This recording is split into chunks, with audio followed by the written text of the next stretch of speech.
Muchísimas gracias por la brillante exposición, profesor. En representación de nuestra comisión organizadora, queríamos nosotros dejar un precedente. Les sentimos bastante agradecidos, muchos aplausos para ustedes y también en nombre de nosotros y de su director, un pequeño presente de nuestro congreso.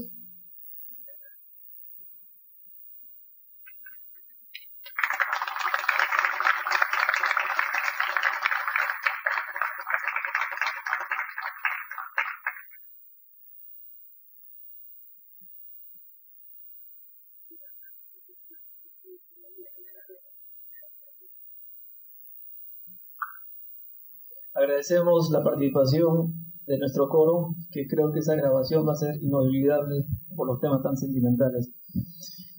Estimados colegas, dando inicio a nuestro programa del primer Congreso Nacional de Ingeniería Geográfica, quisiera expresar un reconocimiento a todos los colegas participantes de las comisiones y también a los colegas que nos apoyaron en la difusión del mismo. Vamos a tener por 3 medios el desarrollo de este evento, tanto en el auditorio y mediante el canal que tenemos disponible al colegio, a las personas que se enlacen en este momento. Quisieras, de una manera bien corta, agradecer la presencia del doctor Cabrera, decano de la Universidad Nacional Mayor de San Marcos, a quien lo comprometemos a que siga apoyando esta especialidad como lo viene haciendo hasta ahora. En reconocimiento a su presencia, el apoyo y la bondad que siente hacia esta especialidad, del cual es profesor, ¿no?, catedrático por muchos años, también le haremos un reconocimiento.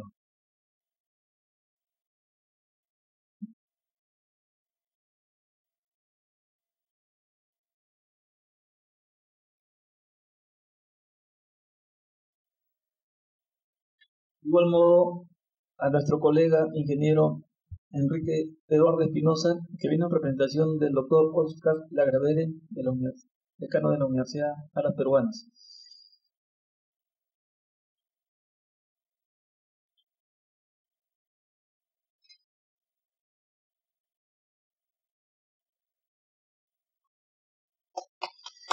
Vamos a, tal vez en los próximos minutos van a estar nuestros colegas de la Universidad Villarreal, los representantes, los funcionarios, pero quisiera a la vez mencionarles brevemente. El programa lo hemos conseguido con un esfuerzo mancomunado de la comisión y lo ponemos a disposición. Podría ser mejor, podría agregarse más temas, pero hemos iniciado y creo que vamos a focalizar a que se cumpla con los temas propuestos y que se abra el debate y se abran propuestas que al final de este congreso va a ser bien resumirlas y alcanzarles a todos ustedes. Anunciamos también que a todos los inscritos le alcanzaremos todas las ponencias que dejen los expositores. Sin más por el momento, vamos a dar inicio a nuestro congreso con la participación del ingeniero José Céspedes, quien nos va a disertar el tema sobre la disponibilidad hídrica. Un aplauso, por favor.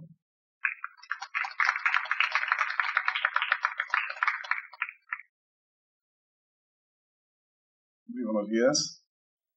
Luego de este hermoso coro, para mí es un ambiente agradable, tan esperado este tiempo, para poder confraternizar los colegas que están en diferentes lugares, en diferentes estamentos, en diferentes instituciones en el país. Esperamos que este congreso esté, conforme pasan las horas, con mayor concurrencia. Le rogaría, si es posible, si pudiéramos ocupar las partes de adelante, para que así podamos compartirles temas de la experiencia que vengo desarrollando en CEDAPAL.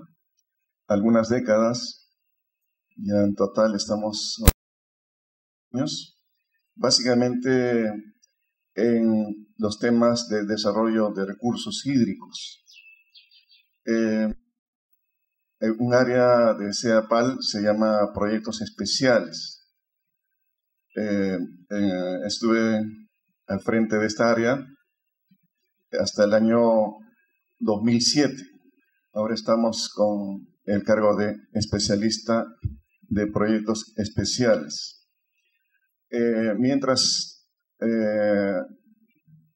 tanto, las experiencias que se acumularon en estos años y lo que ahora viene a ser las expectativas, las preocupaciones por los cambios climáticos, básicamente, nos llevan a buscar innovaciones tecnológicas, alianzas estratégicas con otras instituciones, y felizmente tenemos corrientes de apoyo. Ya les voy a enumerar conforme avancemos con nuestro tema, de qué manera vienen esas corrientes de apoyo en una ciudad tan grande, asentada en el desierto, con población que está ya por llegar a los 10 milímetros. Bueno, todos, la mayoría estamos familiarizados con el ciclo hidrológico. Básicamente son los que gobiernan los recursos hídricos, tanto en nuestra Amazonía, en nuestra gran Amazonía, como en los ríos de la costa, que siempre dependemos de las lluvias que ocurren en las cuencas altas del Mantaro, del Rímac, del Chillón. El Lurín no llega a la cabecera o donde está la divisoria continental, ¿verdad? Poca influencia tiene el río Lurín. Bueno, este es el potencial hídrico dentro del departamento de Lima. Las cuencas que en el año 93 estudiamos están desde Huaura por el norte, ¿no? El río Huaura. Pero vamos a familiarizarnos un poco con este aparato. Huaura y luego Cañete por el sur, las cuencas altas del Mantaro. En total, cuando se hizo una actualización, un acopio de los proyectos para dar solución a la problemática de recurso hídrico en Lima, estaban en un total de 48 proyectos, desde el nivel de idea hasta definitivos. Se estudiaron entonces desde Huaura hasta Cañete los distintos esquemas de derivación de la cuenca del río Mantaro a Lima, con el propósito de actualizar los costos. Muy importante, se trata de cuando proyectamos embalses o derivación de cuencas a través de túneles, generalmente intercuencas, son inversiones bastante grandes, ¿no? Y entonces la parte económica es muy importante. Cuán costoso es no solamente la inversión, sino la sostenibilidad, la operación, y mantenimiento, el tiempo de vida del proyecto generalmente es por 30 años, ¿no? Los proyectos de embalse. Entonces se actualizaron los costos de estos 48 y seleccionamos 7 como si fuera un plan maestro para que los años subsiguientes desarrolláramos en el ámbito de Lima. Bueno, el potencial hídrico encontramos en las cuencas que son las que atraviesan la ciudad, ¿no? Chillón, Rímac y Lurín. Este es el caudal medio. En el caso del Rímac está medido en Chosica, en la estación más importante que tiene el Senami, es un limígrafo en Chosica. Pero no significa que este caudal del río Rímac sea justamente para el abastecimiento, porque en el trayecto, antes de la bocatoma de captación, hoy la planta de la Trajea, Huachipa primero, que recién ha sido inaugurado, y luego la Trajea, hay una merma, hay una pérdida bastante significativa. Y generalmente los consultores que han estado trabajando no tuvieron la delicadeza o el cuidado por analizar cuál era el caudal neto disponible en las bocatomas de captación para potabilizar el agua. Generalmente están las pérdidas en el orden de 4 metros cúbicos en el trayecto, que a pesar de que los canales de derivación para el riego, los distintos canales que hay en este tramo, a pesar de que las áreas agrícolas prácticamente han desaparecido en el ámbito de Lima, sin embargo sigue captándose casi en el mismo orden que las décadas anteriores. Bueno, alguien dijo que dentro de la ciudad de Lima estas son como venas, ¿no? Los canales antiguos, si bien no los vemos, pero están sirviendo para riego de parques y jardines y otros usos. El más importante es el río Surco, que atraviesa la ciudad hasta descargar prácticamente aguas cloacales, porque en el trayecto el río Surco es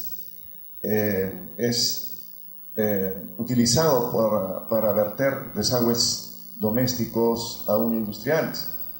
Y entonces los remanentes llegan hasta La Chira.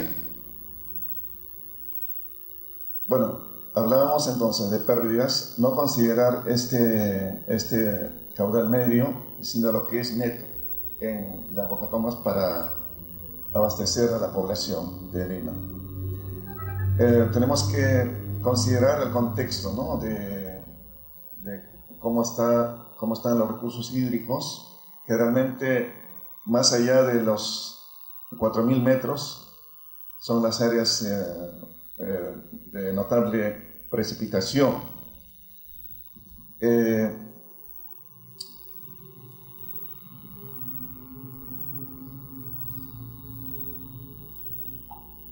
El departamento de Lima, las cuencas, la cuenca del Mantaro, que va a lo largo de la divisoria continental, hoy en día resulta un sector muy importante.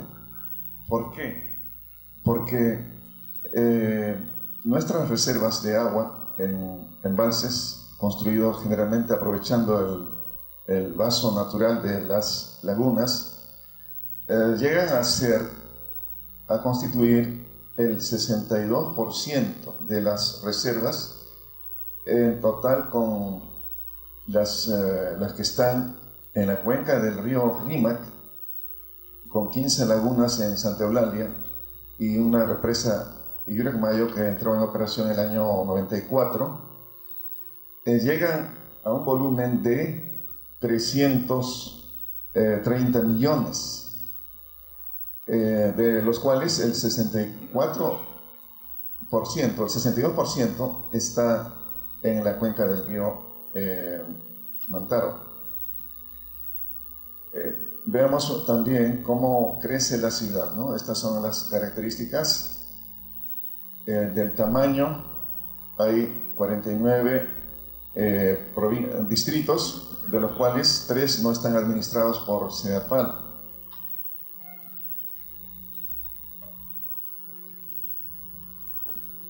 Estos son Chaclacayo, Lurigancho y Santa María del Mar. Sin embargo, no solamente es la provincia de Lima nuestra jurisdicción. Hay poblaciones como en las partes altas de San Juan de Lurigancho, es el distrito de San Antonio de Chaclla, ha crecido prácticamente por esa extensión territorial de área urbana. El gobierno de aquel entonces, el año 2005-2006, sacó un dispositivo para que por extensión territorial se considerara también esas poblaciones, no obstante que están fuera de la provincia de Lima, corresponde a la provincia de Huarochirí. Y posiblemente así también continúen por el norte. Ya Huaral está cada vez muy cerca por las poblaciones que crecen en la zona de Pasamayo, donde está la zona de Piedras Gordas, pues la población crece y los urbanistas nos dicen que estamos en un proceso de conurbación, que es cuando la ciudad va a estar unido con estas cuencas, no solamente por el norte, Huaral, sino hasta Cañete, ¿no? Es la tendencia de crecimiento de la ciudad.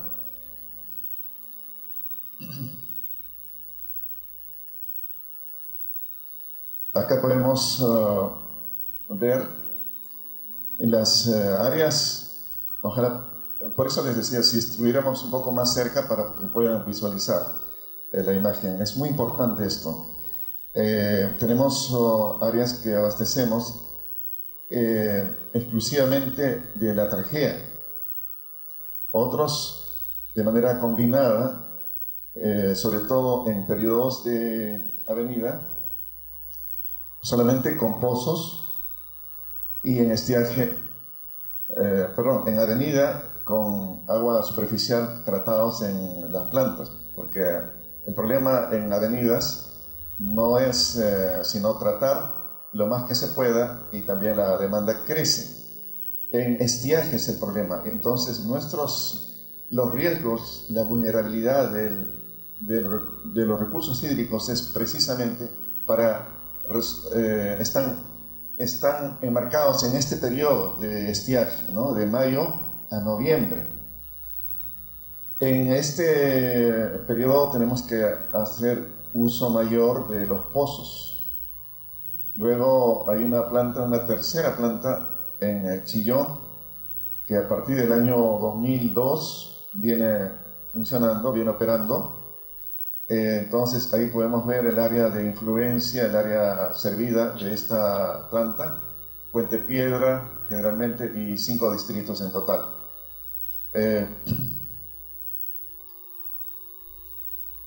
Veamos un poco nuestro contexto, ¿no? Mientras que se habla que Lima es la segunda ciudad más grande en el mundo, emplazada en el desierto, El Cairo, con 15 millones de habitantes, allí la precipitación es un poco mayor, pero sí tienen un gran caudal, el río Nilo, ¿no? 2.830 metros cúbicos por segundo. En la trajea, en épocas de estiaje, no podemos captar sino en estiaje hasta 18. Prácticamente la Bocatoma es un secante. Todo el caudal se capta y queda seco el cauce. Tenemos que ver que el caudal ecológico debe respetarse, pero dentro del río Rímac también está el Egel, que capta en Tamboraque la totalidad de las aguas para derivarlo a un túnel en la zona de Tamboraque. Y nuestro contexto es que estamos como país en la cuenca del Pacífico, ¿no? Es tan estratégica la ubicación, pero también podemos ver los problemas que en el ámbito mundial se dan con la escasez y el estrés hídrico, ¿no? El Perú es otro de los lugares preocupantes porque estaría el tercer país más impactado por los cambios climáticos. Esta es una maqueta que utilizamos para los chicos que nos visitan a la Tarjea. Cuando el presidente Seapal me pidió cómo podemos ilustrar todo el sistema de almacenamiento de las aguas en estas lagunas. Entonces es esquemático. En planta, por supuesto, no es así, ¿no? Sino al otro lado de la divisoria oriental, la cuenca... Perdón.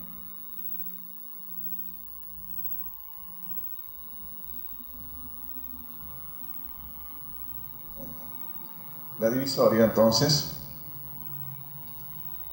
tenemos un túnel de 10 kilómetros. Esa es la forma como está construido. 30 metros es un pozo para poder impulsar el agua.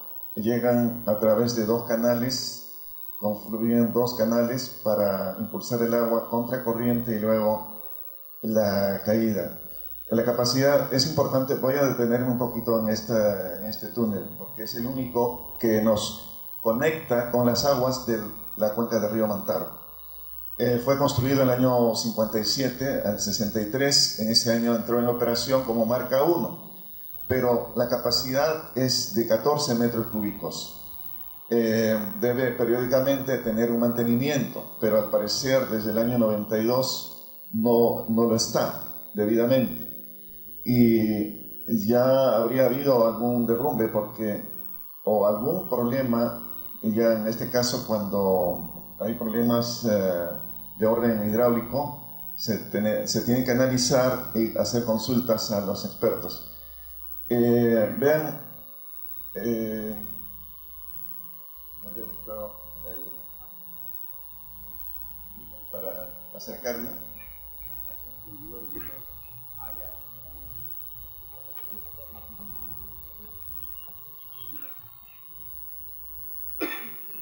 Metros de hacer un pique. El agua sube, pero ¿qué sucede hace un año cuando se trató de incorporar más de 10 metros cúbicos por segundo? El agua no pasó. Hay un pequeño nivel. Cuando el agua sube, el nivel es mayor en un tramo que al término. Entonces ahí se forma un bolsón de aire que impide entonces el flujo. Pues habrá otras formas de resolver inyectando aire, según los expertos, ¿no?, en hidráulica. Aquí es importante también considerar que no solamente se trata de acumular, de almacenar en los periodos de avenida, de diciembre a abril. En este periodo estamos con la licencia de uso, no podemos captar o almacenar fuera de este periodo, si no afectaríamos a los usuarios de la cuenca del Mantaro. Una vez que finaliza abril, tenemos, si que las condiciones de lluvia se dieron bien, habremos llegado a 330, de los cuales 140 debe quedar al término de noviembre. Es decir, entre mayo y noviembre tenemos que ver la manera de que el proceso de descarga sea tal que lleguemos a fines de noviembre con un volumen remanente de 190 para eventuales sequías, ¿no? Nuestro mayor problema son las sequías, como ocurrió en el año 2004. Y vamos a analizar cuál ha sido el impacto sobre la masa hídrica en la cuenca del río Rímac y las cuencas vecinas por la sequía. Este es el proceso de llenado, ¿no? Año a año podemos ver cómo es a partir de abril, en mayo empezamos el llenado hasta noviembre. En noviembre, perdón, de mayo a noviembre viene a ser entonces para la regulación del caudal del río Rímac. Vemos que en el año 2004 no hemos llegado sino a un volumen que significó menos del 60% de la capacidad de almacenamiento de ese entonces, que era de 280 millones la capacidad, porque a partir del año que pasó ingresó otra represa que se llama Huascacocha, con 48 millones, y entonces ahora ya es 330, ¿no? Pero vean, este es el comportamiento de las... cuando hay sequía, cuando los años no son, digamos, hidrológicamente buenos, no podemos sino tener un volumen menor. Lo que requerimos es que esta capacidad de almacenamiento en las zonas de mayor pluviosidad, la cuenca alta del Mantaro, puedan ampliarse con más represas.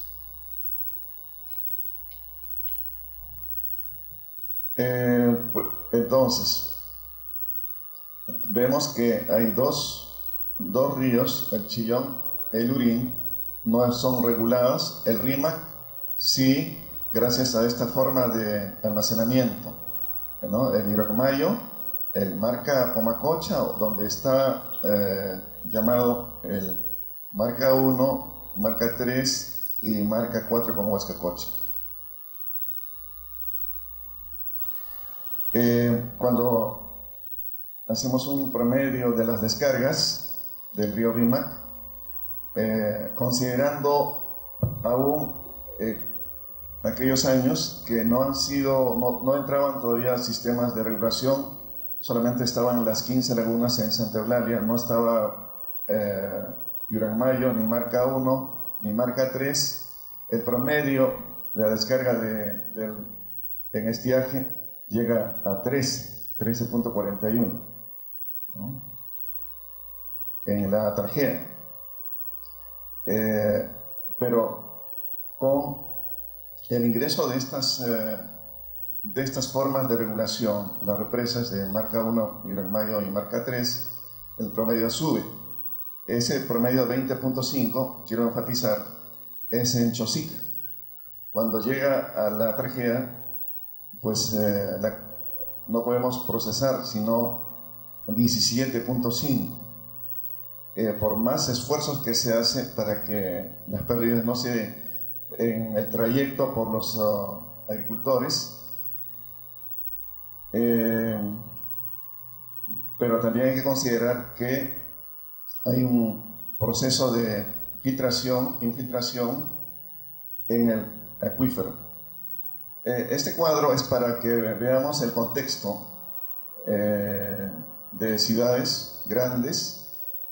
Nosotros, como ciudad de Lima, con 9 millones de habitantes, tenemos una precipitación de 9 milímetros.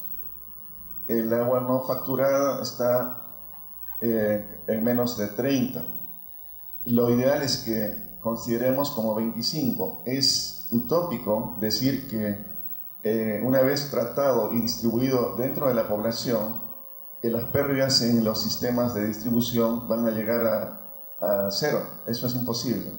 Más aún por el tipo de suelo que tiene Lima, ¿no? Suelo abrasivo, aluvial, las pérdidas físicas y también, lamentablemente, las formas de distorsionar la medición adrede o clandestinos suman un porcentaje que ahora ha bajado. Pues antes teníamos casi un 40%, pero una gran inversión en la rehabilitación y el catastro, la micromedición, la sectorización, diversas medidas para administrar el recurso del agua potable ya llegamos a nuestro objeto es reducir a 25 este porcentaje de agua no facturada. Vean cómo está en otras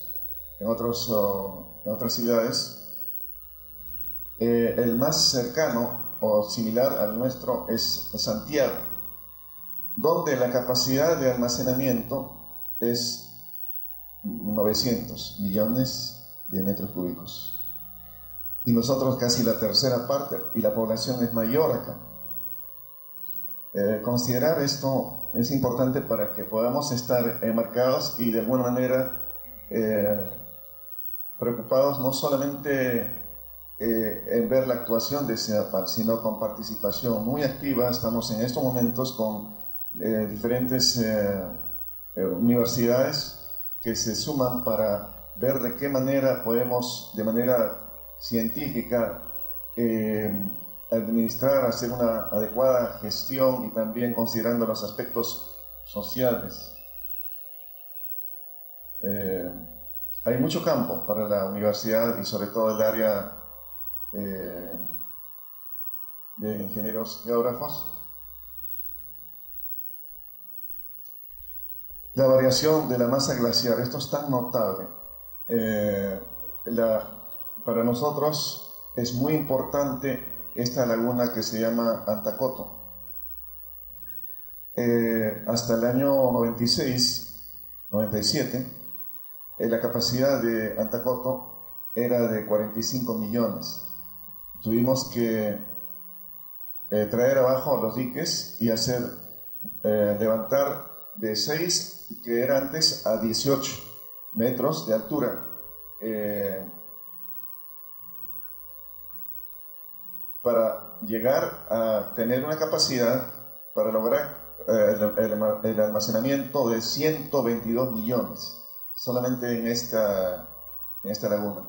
Los otros, si bien el espejo de agua es extenso, pero tienen menor capacidad, y con esta imagen satelital lo que queremos enfatizar es el cambio. En aquel año, por el año 99, era así. Ahora está totalmente desprovisto de los glaciares.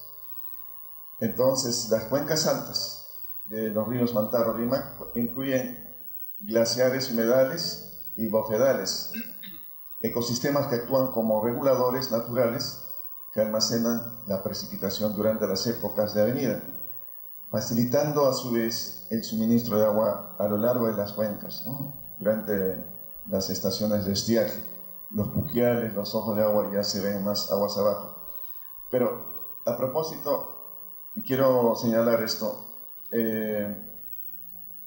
Si bien de manera alarmante desaparecieron prácticamente los glaciares,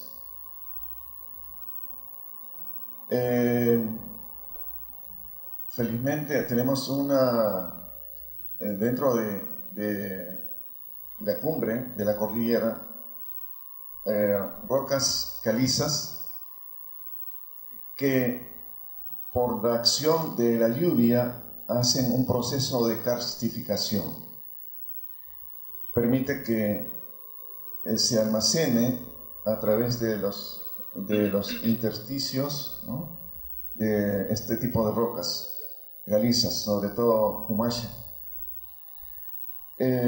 ¿Por qué les digo? Está demostrado cuando en el año también 63 entró en operación el túnel Grato, que va a lo largo del río Rímac, nace en Casapalca, y la descarga está cerca a San Mateo, 10 kilómetros.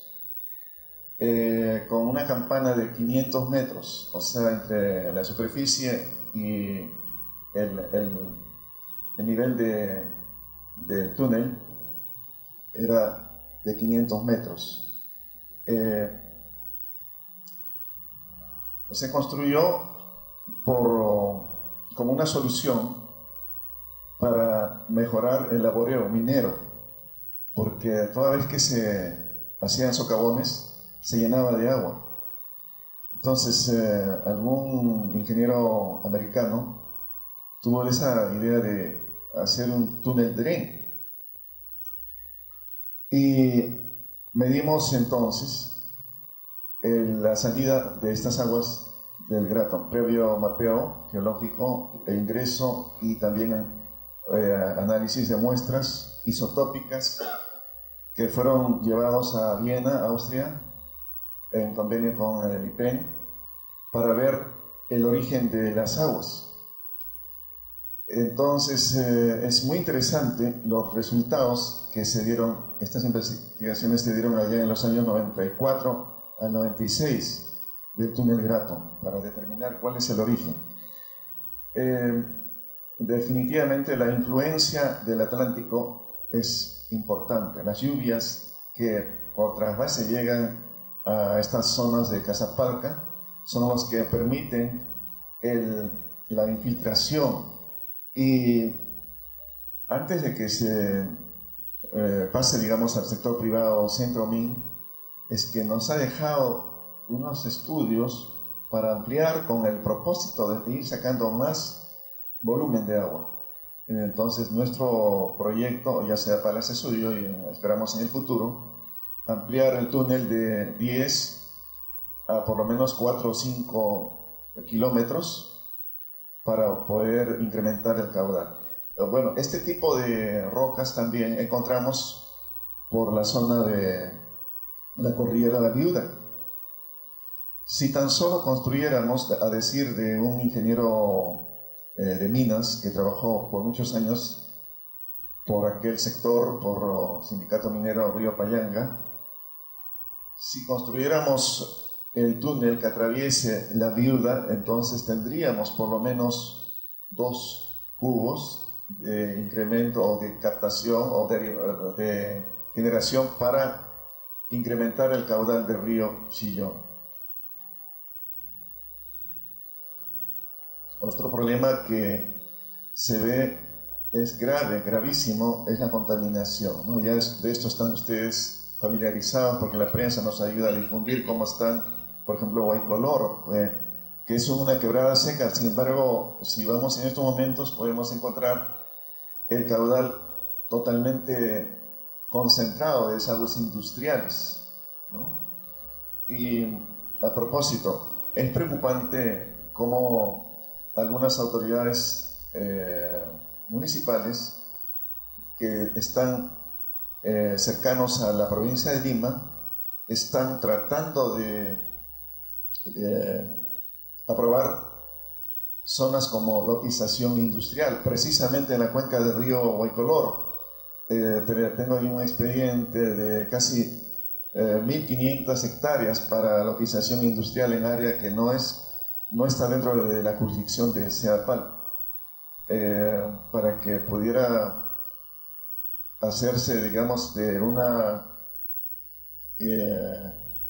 zona industrial, sin considerar los impactos que generaría. Ya las aguas de Guaycolor están sumamente cargadas, lamentablemente aguas abajo está la bocatoma de la Tarjea. Es importante también considerar el recurso subterráneo, ¿no? Del acuífero influenciado por el río Rímac y el Chillón prácticamente se une, es un solo acuífero, llamamos Chillón-Rímac. El Lurín no tiene conexión, es pequeño, como vamos a ver. Aquí está el basamento rocoso, ¿no? La conformación dentro de Lima. El valle del río Rímac, bastante amplio. Los pozos, los diferentes pozos. Pero si solamente hablando de pozos de Seapal, que llegan alrededor de 400 pozos de profundidad que van más allá de los 150 metros, ¿no? Cada año ha ido descendiendo el nivel de las aguas, que más o menos va en orden de 1 metro por año de disminución, y se tiene que profundizar entonces.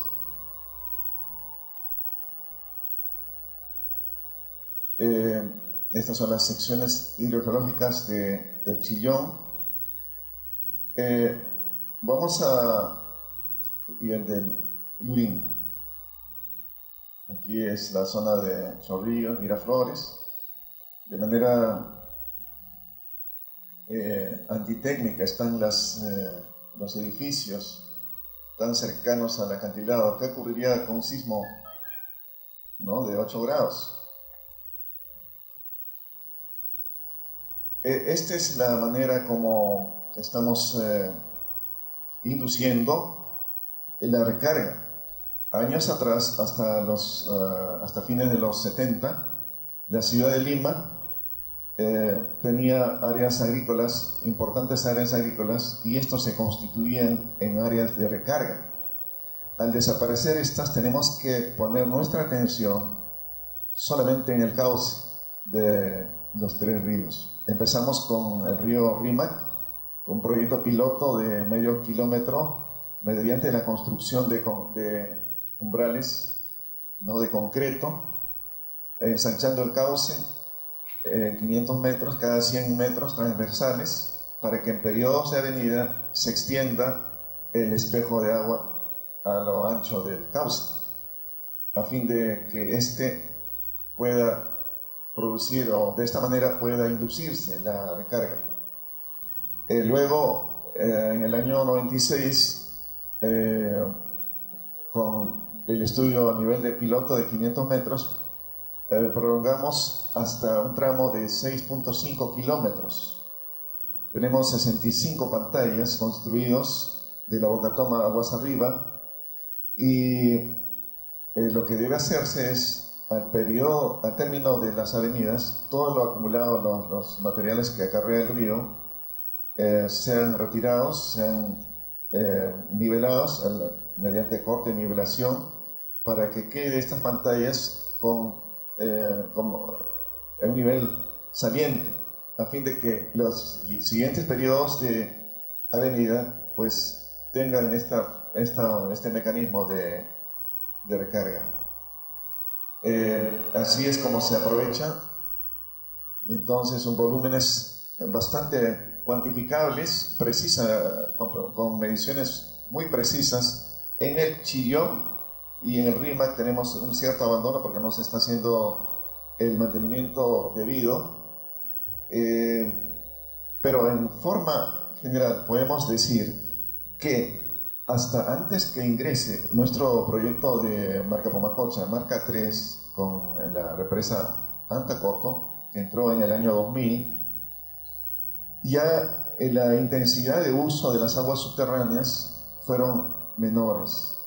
Así es como se va recuperando entonces. Hubo un problema que era sumamente grave cuando hay una sobreexplotación del acuífero. La intrusión marina es el peligro. Para nosotros el acuífero de Lima es un recurso estratégico en caso de que tuviéramos una sequía prolongada, no solamente de un año sino consecutivos. Sería muy desastroso para la ciudad de Lima, o cuando ocurriera un sismo y colapsara el único túnel del que hablamos, el túnel trasandino, nos aislaría ese porcentaje, ese volumen del 62% de la cuenca del Mantaro, y entonces la ciudad de Lima estaría desprovisto. También otro riesgo tenemos, la presencia de un relave muy grande de Tamboraque, que afectaría la calidad. Bueno, entonces el recurso subterráneo administrado por CEAPAL a partir del año 81, bueno, justamente como había una sobreexplotación, sobre todo por las industrias que están asentadas o enrasadas en la zona de la avenida Argentina, Colonial, Gambetta, había una fuertísima extracción que el gobierno de ese entonces, en el año 81, delegó a CEAPAL administrar el recurso. Entonces, hay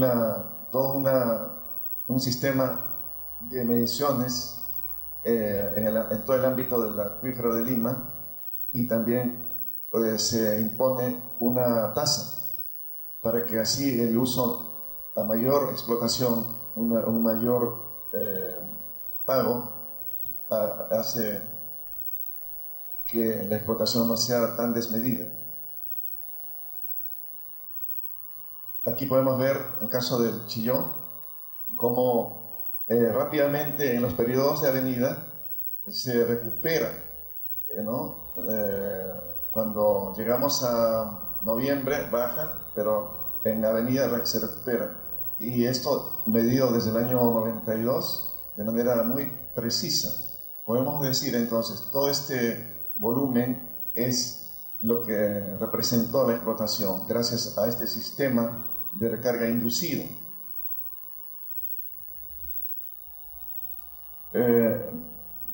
Bueno, hemos dicho que cuando ingresó en el año 2000 la operación de marca 3, entonces se hace menor uso de las aguas subterráneas y nos permite entonces tener un mejor manejo. Tenemos especialistas en el área de aguas subterráneas dedicados a llevar día a día la operación cuidadosa, pero lo que está en problema, en peligro, es cuando les hablaba desde el año 81, CEAPAL tiene la autoridad delegada que en forma conjunta con ALA, Chillón, Rímac, Lurín lo maneja. Resulta que en el año 2007 tenemos una de las industrias en Huaycoloro que llegó al Tribunal Constitucional para que para que CEAPAL no le controle. Y entonces la explotación es realmente mayor. Podemos ver a estas alturas cómo está creciendo por parte del sector privado en la explotación del acuífero, comparado con la explotación de CEAPAL. Pero no solamente es uno, sino que ya se han sumado 7, en total hay como 1.400 registrados usuarios con fuente propia que quisieran ya no pagar nada y simplemente exportar. Entonces el recurso estratégico está en peligro. Cuando nosotros con estos proyectos de derivación de aguas al Rímac estamos generando también la recarga y el menor consumo posible del agua subterránea. Sin embargo, el sector privado está poniendo en riesgo nuestro recurso estratégico.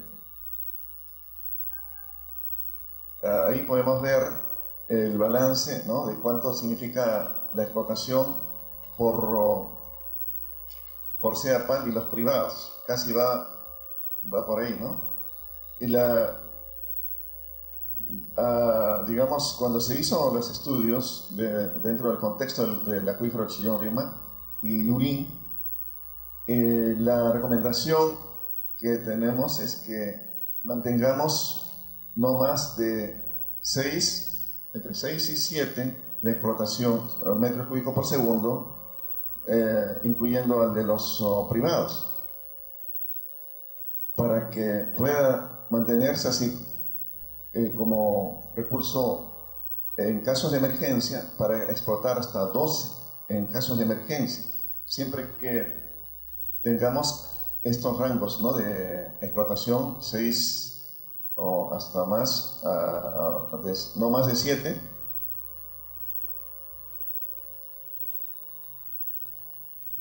En conclusión, todo lo que proviene por CEAPAL como agua potable no solamente son aguas superficiales, sino aguas subterráneas, viene en este orden. Tenemos un volumen total, ¿no?, año a año, no va más allá de 22 metros cúbicos por segundo. La ciudad, si bien toma este caudal, está generando en total casi de 20 metros cúbicos como desagüe, siendo la ciudad como un organismo, para poder subsistir requieren de 26, pero hay un déficit que nos permite solamente entregar 22 o menos de 23 metros cúbicos por segundo, lo que va a generar 20 metros cúbicos de desagüe. ¿A dónde va la ciudad? Ha evolucionado de esta manera. El crecimiento vertical hace que nuestros sistemas de distribución prácticamente lleguen a su tope, ¿no? Ya hay en Miraflores áreas llamadas críticas que no se puede otorgar factibilidad a nuevos edificios hasta en tanto se haga una renovación o cambio o ampliación, no solamente de las redes de agua, sino de alcantarillado. Esta es lo que se proyecta al 2017, a dónde va a ser el crecimiento de la ciudad, ¿no? Básicamente las quebradas, ¿no?, de la zona en Lurín, podemos ver lo que era la Pampa de San Bartolo, estaría ocupado de esa manera. Más allá de Chosica hasta Santa Eulalia, por el Chillón, igualmente más allá de la planta del Chillón, cerca a Santa Rosa de Quires. Ante estos problemas, en el año 2004 nos acogimos a un concurso mundial que el Ministerio Federal de Educación e Investigación de Alemania lanzaba el concurso para las megaciudades del futuro,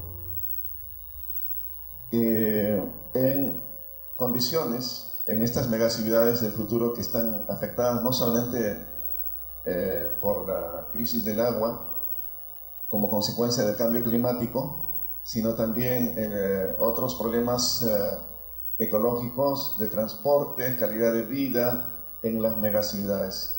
De 180 postulantes, la ciudad de Lima es la única que ganó en el ámbito de América, y trabajamos a partir del 2005 al 2008 en una investigación de diagnóstico previamente, y luego a partir del 2008 al 2013 ya con este nombre específico, ¿no?, Gestión Sostenible del Agua y las Aguas Residuales en Centros de Crecimiento Urbano afrontando el cambio climático.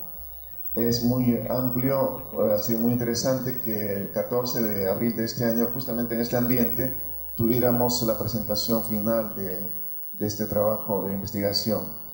Hay diversas instituciones que se han sumado a investigar y proponer soluciones.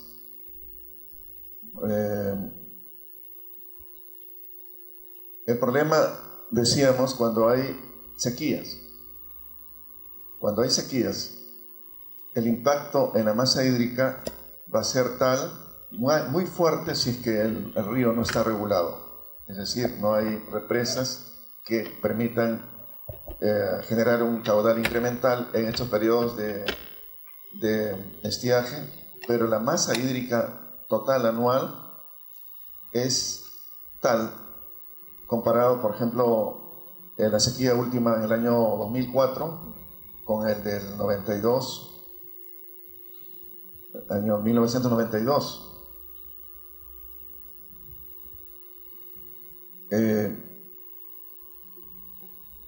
Con los estudiosos de la Universidad de Stuttgart se hizo corridas, ¿no?, de software. De estos, lo que nos indica es que habría al año 50 un proceso decreciente del caudal de esta masa hídrica en un 13% en el río Rímac, ¿no?, por el cambio climático. Este sería el impacto, inclusive mayor en Chillón y Lurín. Salvo otra corrida, dice el único que menciona que habría un volumen mayor por la alta precipitación, pero el resto, que son de 5 corridas, 4 dice que va a haber un proceso decreciente. Visto en planta, nuestros proyectos de embalse, acá podemos ver la divisoria continental, y de paso este es el departamento de Lima, Junín. Ingresó el año pasado a Huascacocha, utilizando el sistema de conducción, o sea, los canales, con sus respectivos túneles intercuenca de marca 3, que entró en operación en el año 2000, y esta a su vez utiliza las estructuras hidráulicas construidas en aquel entonces, en el año 57, como marca 1 al 63. El túnel trasandino, el único túnel, también construido en ese año, es utilizado ahora por estos llamamos sistemas o esquemas, ¿no?, de cuando se incorporan a la derivación a través del túnel trasandino. Como proyecto, lo que está en verde, ¿no? Este fue o es el proyecto que estaba ya licitado en el año 2000, en marca 2. Muchos de ustedes habrán escuchado que habría dado una solución por lo menos por 30 años a la ciudad de Lima, pero por interferencias políticas no se logró construir en ese año 2000. Hoy en día las cosas han cambiado. Está Toromocho, que hace uso de áreas extensas, atajo abierto, y también la reubicación de la población de Morococha hace que esta zona ahora, explotar como estaba en el año 2000, sea difícil, porque también los efectos del cambio climático está impactando en el lago Junín, y el caudal finalmente del Mantaro, medido en Malpaso, era antes de 81 metros cúbicos, 81 cubos, hoy está en menos de 59, ¿no? Y esa merma o esa disminución crea otro problema. La central del Mantaro cada vez decae porque no es, o mejor dicho, en producción cada vez es menor, y va a causar también una preocupación si es que derivamos todo este sector equivalente como área de rendimiento hidrológico al río Rímac, a través de este túnel que se proyecta por una quebrada. La descarga sería por una quebrada Aruri, perdón, está en el río Blanco, y luego ingresa al río Rímac. Entonces produciría 5 metros cúbicos por segundo más en el río Rímac, si es que no tenemos mayores conflictos con los usuarios de la cuenca del Mantaro. Pero lo que provenga de acá será para la planta Huachipa segunda etapa y Ramal Sur, porque lo que hoy en día está es una planta recientemente construido con una línea de conducción llamada Ramal Norte.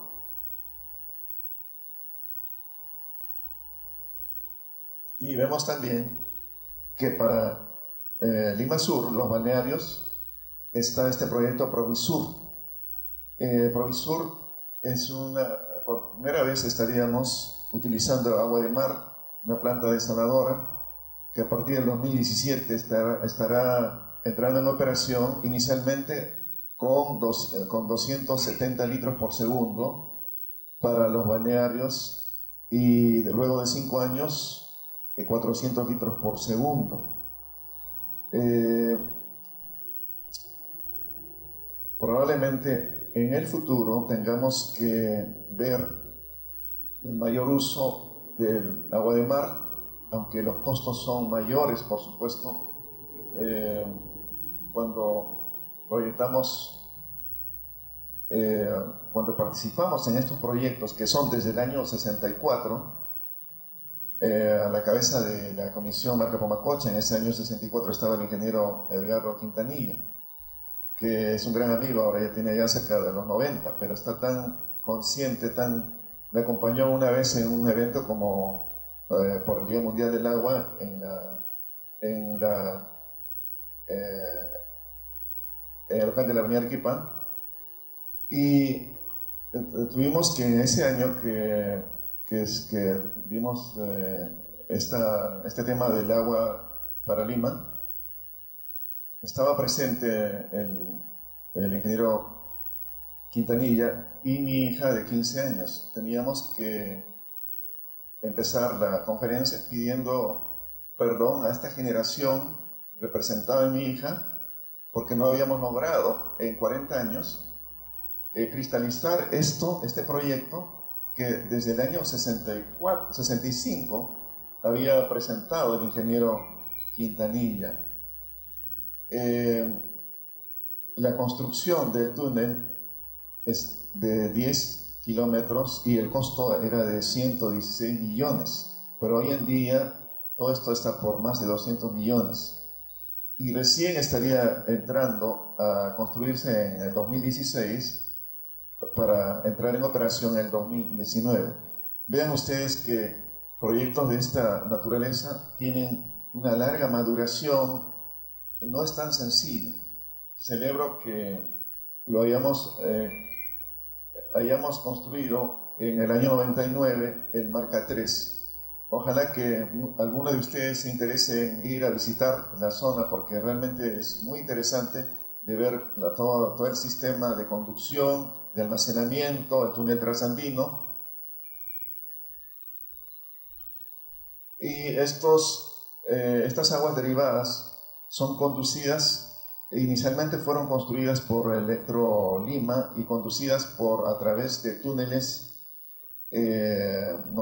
túneles acá podemos visualizar, la captación en la zona de Tamboraque, ahí ingresa para la central de Matucana. Luego las aguas derivadas en Cheque, para las centrales de Huinco, Cayahuanca, Mayopampa y Guampaní, ¿no? Pero una vez que ingresan, son de buena calidad las aguas, porque la zona de Huaycos, por ejemplo, están a la altura de 3.500 a 1.500 metros.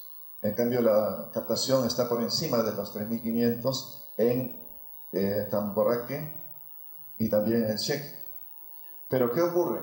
Cuando estas aguas de buena calidad, ya turbinadas por Moyopampa en Chosica, llegan al cauce del río, se mezclan con las aguas totalmente concentradas de contaminantes. Y entonces tenemos otro proyecto que se denomina conducción fuera de cauce. Está a nivel definitivo en el 99, en el año 1999, y posiblemente también se ejecute para poder salvar esa calidad buena de las aguas que vienen por las derivaciones y no se contaminan, a menos que se haga pues un manejo integral de la descontaminación. Son inversiones a futuro muy grandes, pero también están en estos momentos diversos organismos se han acercado para resolver esto. esta problemática ambiental del río Rímac. Hablábamos del túnel Grato, ¿no? Medidos, fluctúa entre 4 a 8 metros. 8 metros cúbicos después del periodo de avenidas, pero decae cuando llegamos a noviembre a 4. Es un aporte muy importante al río Rímac, que si esto prolongáramos, decíamos, por unos 4 o 5 kilómetros, tendríamos un mayor caudal. Ahora, el tema del balance hídrico. Si bien los proyectos están orientados a incrementar el caudal durante la época de estiaje, durante la época de avenida existe disponibilidad de agua cruda en los ríos. No hay problema entre diciembre a abril. El problema es de mayo a noviembre. Entonces, los proyectos de nuevas fuentes están destinados a orientar al incremento del caudal de producción durante este periodo de estiaje, no en avenida. No sé si visualicen, pero por cuencas tenemos acá una relación de los proyectos que en el tiempo van a ingresar. Conforme crece la población, ¿no? Tenemos que relacionar cuál es la oferta actual, ¿no? Y cómo con los proyectos de fuentes, nuevas fuentes, estos van a aumentar. Mientras tanto, la demanda, ¿no? Si bien hoy en día estamos con un serio déficit, pero se suple de alguna manera con las aguas subterráneas.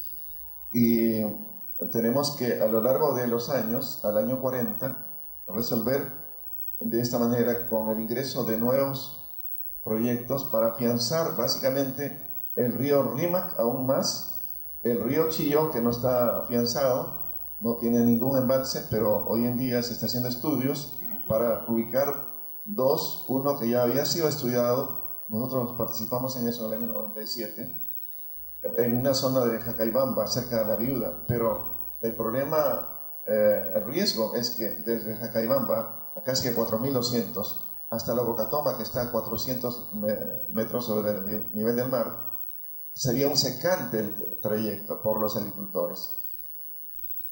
Y si proyectamos, como también ahora se está estudiando la forma de aprovechar una quebrada cercana a la planta, pero es sobre un manto aluvial. Los riesgos siempre van a ser crecientes, cercanos a Lima, por los sismos, por el tipo de suelo, mayor costo, ya no va a costar como Jacaibamba 35 millones, sino sería unos 150 más si es que proyectáramos cerca al Chillón, a la planta de Chillón. Bueno, y en el caso de Río Lurín, sería mediante ese sistema de extracción y recarga, aprovechando el cauce, por lo menos para obtener 300 litros por segundo. Y de esa manera se complementaría con la planta desaladora, porque, bueno, a propósito, la planta desaladora va a ser como una nueva experiencia para ver de qué manera se puede extender a otras zonas del litoral.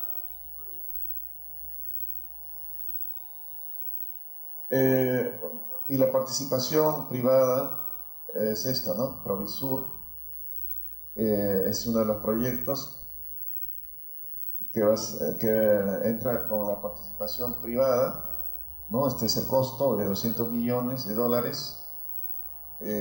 por 25 años. Luego estaría lo que es el sistema es esto, ¿no? Ellos invierten, operan y transfieren, pero al cabo de los 25 años. Este es el calendario cuando está previsto para el próximo. Ahora estamos en pleno estudio, pero la adjudicación al concesionario sería ya el primer trimestre del 2014.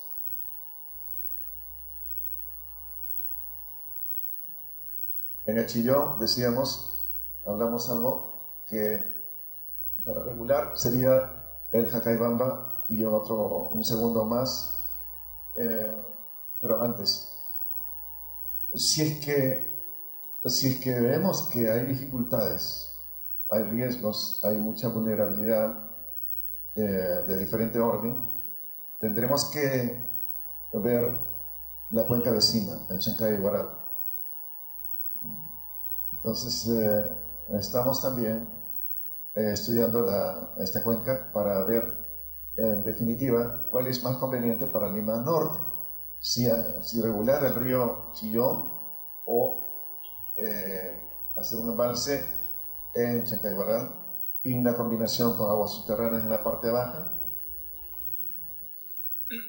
El proyecto del que les hablé, Marca 2, está ahora como un gran paquete dentro de un gran proyecto llamado Obras de Cabecera y Conducción para el Abastecimiento de Agua para Lima.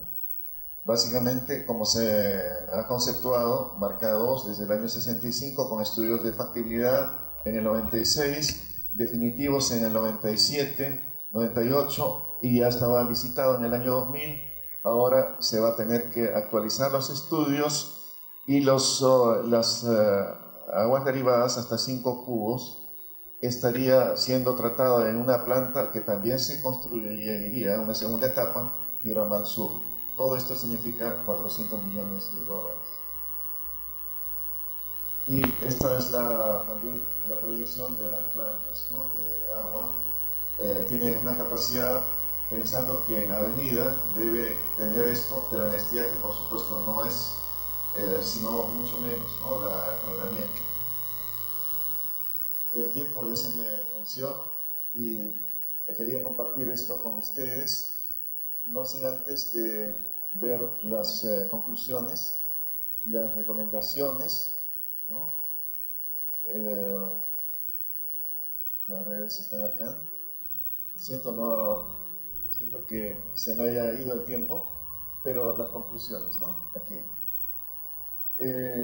Gracias al proyecto LIWA, tenemos en la ciudad de Lima un plan de acción sostenible del agua para Lima, el Callao, con una relación de las medidas y acciones acordadas entre los actores, ¿no?, actores, casos como el Ministerio de Vivienda, sea PAL, los usuarios de la cuenca del RIMAC, del Chillón, etc., en los aspectos de la modelización del clima y el equilibrio hidrológico.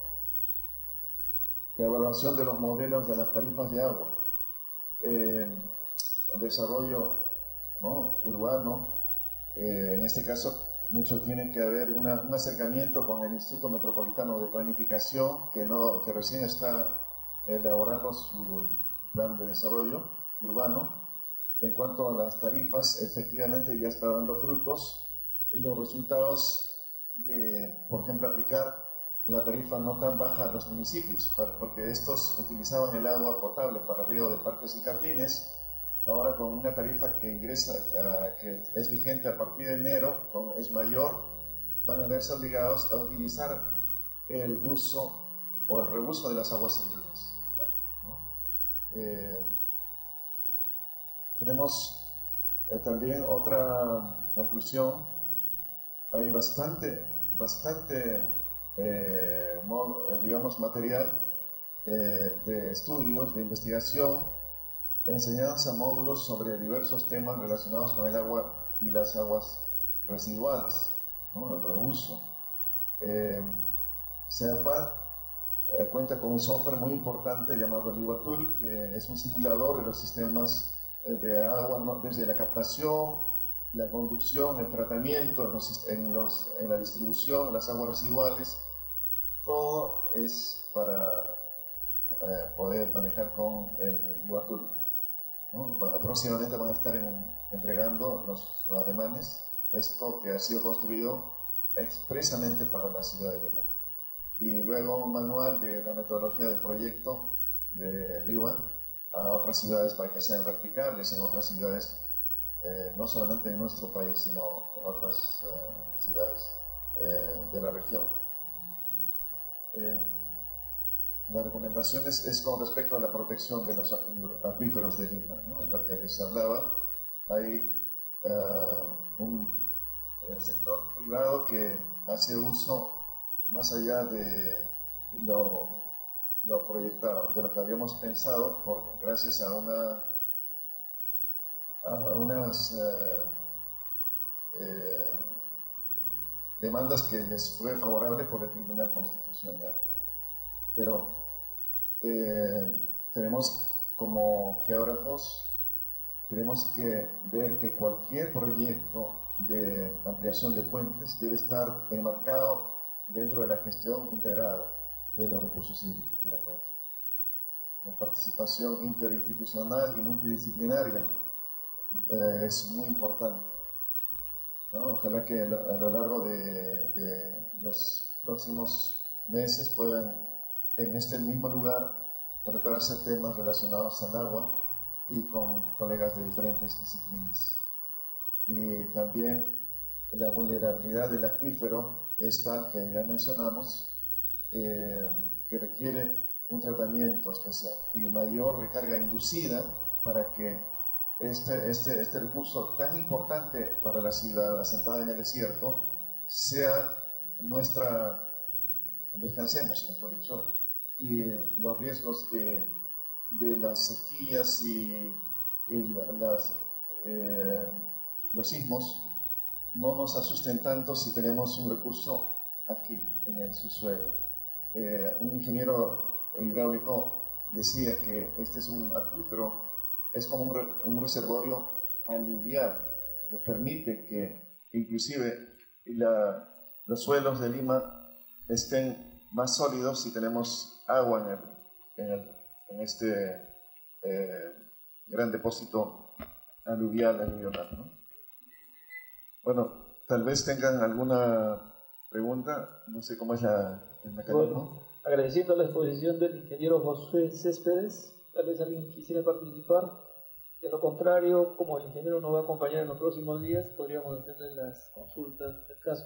Pero sí, es un tema muy interesante y creo que el material que usted nos ha proporcionado es como para ilustrar a los más jóvenes, a los más experimentados, y nos va a servir bastante. Le agradecemos bastante. Para continuar con el programa, vamos a hacer entrega del reconocimiento en representación de la comisión organizadora. Por favor, ingeniero. Al ingeniero José Céspedes Alarcón por haber participado como ponente en el primer Congreso Nacional de Ingeniería Geográfica, al cual dedicamos un voto de aplauso, por favor.